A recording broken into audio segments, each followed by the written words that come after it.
Lorenta,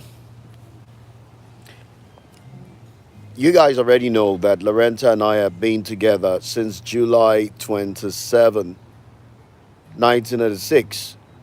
And we actually got married August 1st, 1989. And we've been together ever since. It's been a wonderful journey. It's been a wonderful, wonderful journey.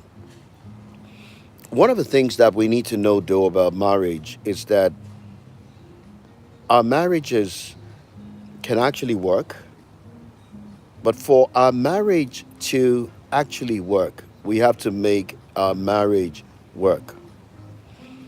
And so there are three things I want to talk to you about this evening. Now, the first one is this: you have to believe in your marriage. Honestly speaking, you have to actually believe in your marriage. You have to believe that this is where you want to be. You want to be in your marriage, you want to be with your wife, you want to be, your wife wants to be with you. And when you actually believe in marriage, the second thing that you need to do is don't ever make any assumption.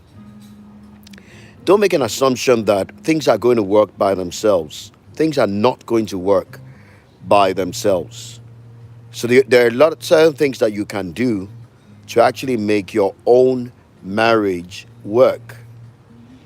One of the things you have to do to make your marriage work is number one, communication. Communication is very, very, very essential. Communication is not just you talking, you speaking. That's not what communication is just about. You just want to talk to people. No.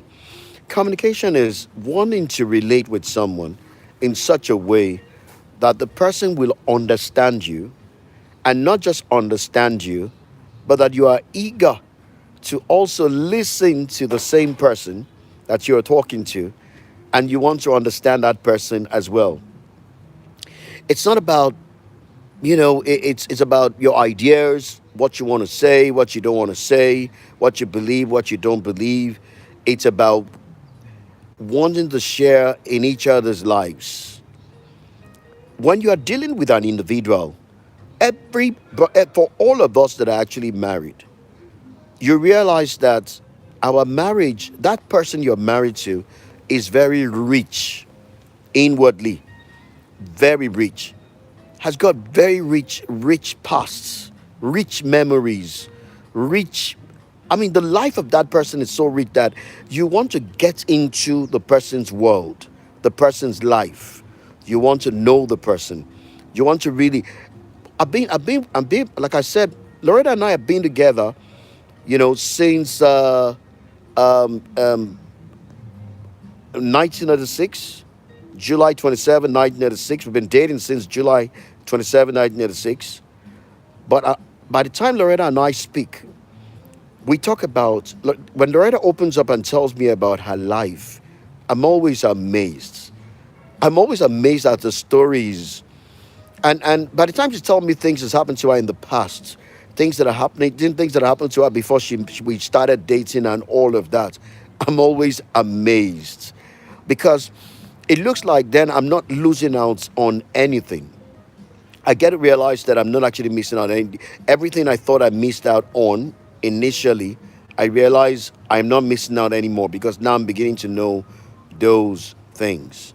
So the truth is this: when you actually choose to sit down and communicate, you have to realize that you want to pass across a part of your life to someone else. You're passing a part of you to someone, and the other person is also receiving, from you. And it's usually very, very interesting that way. It's good. You know that there's a song that says it's so good loving somebody when somebody loves you back. It's also good knowing somebody when the person also knows you back. The beauty the beauty about marriage is the fact that you know someone, you know the person you are with. And the more you know of the person, the more you actually love the person. So the first thing is this: you have to make sure that you are able to communicate. And when you're communicating with each other, you're doing it with the idea, the attitude of understanding that person and the person also understanding you. Second thing is the atmosphere. What kind of atmosphere do you find yourself relating? What kind of atmosphere would you look, for example, Loretta and I are together at this time. When we are done, okay, when we're done from here, when I'm done with this particular life, we're going to be eating something. Look, it's not about the fact that you have the money. That's why you can. It has nothing to do with you have the money. It has to do with what you have to do. We want to spend some time alone together. For us to do this, we need to find a very quiet place. It's not every time that you do that, because you can make a very quiet place for yourself at home. But at this point in time, we need to find a very, very quiet place, a very serene place. Where we are is very quiet, very serene. It's a beautiful place, very peaceful. And at the background, you have a jazz music. That environment is good enough, first of all, for romance.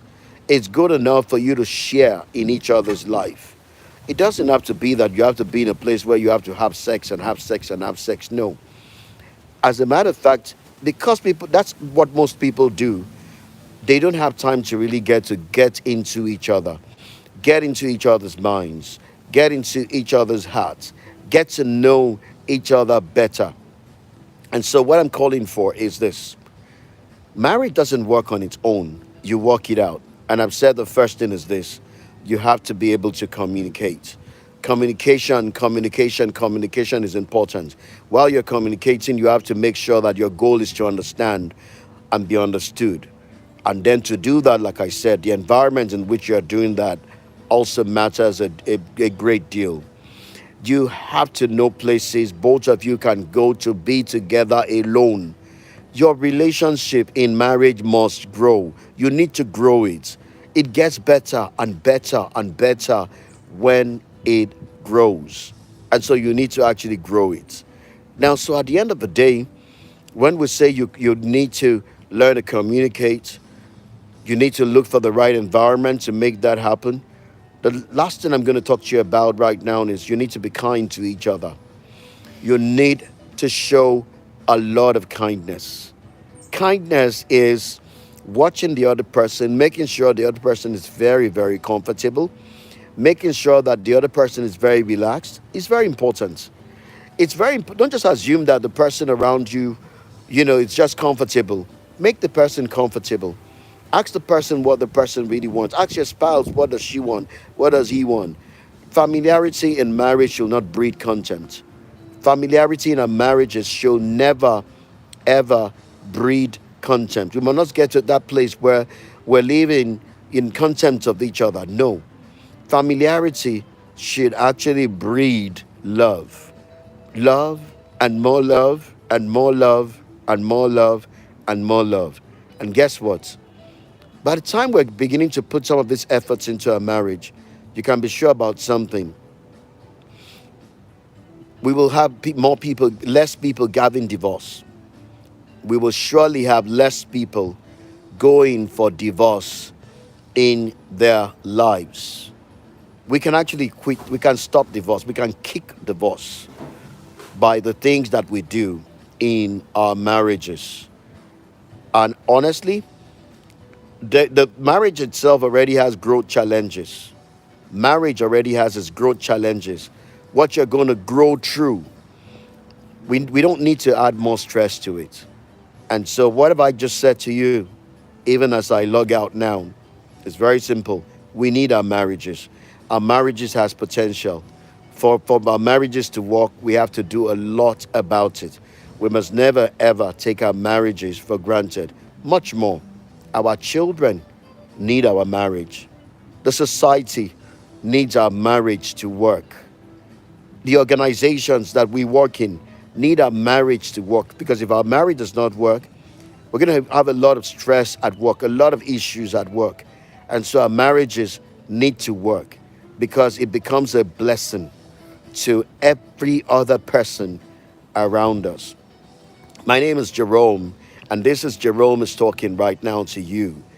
I love you to subscribe to this channel so you're able to listen to teachings, listen to counsels, and all of stuff that has to do with individuals, families, marriages, married couples, issues that we deal with, and how to resolve all of this.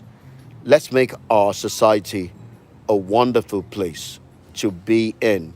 Let's make this one life that we have count. Let's make our marriage actually work. My name is Jerome, and this is Lorenta, and she's saying bye bye to you as well. All right, we'll see you again. Enjoy your Sunday evening and have a great, great week. Productive one for yourself. God bless you. Bye.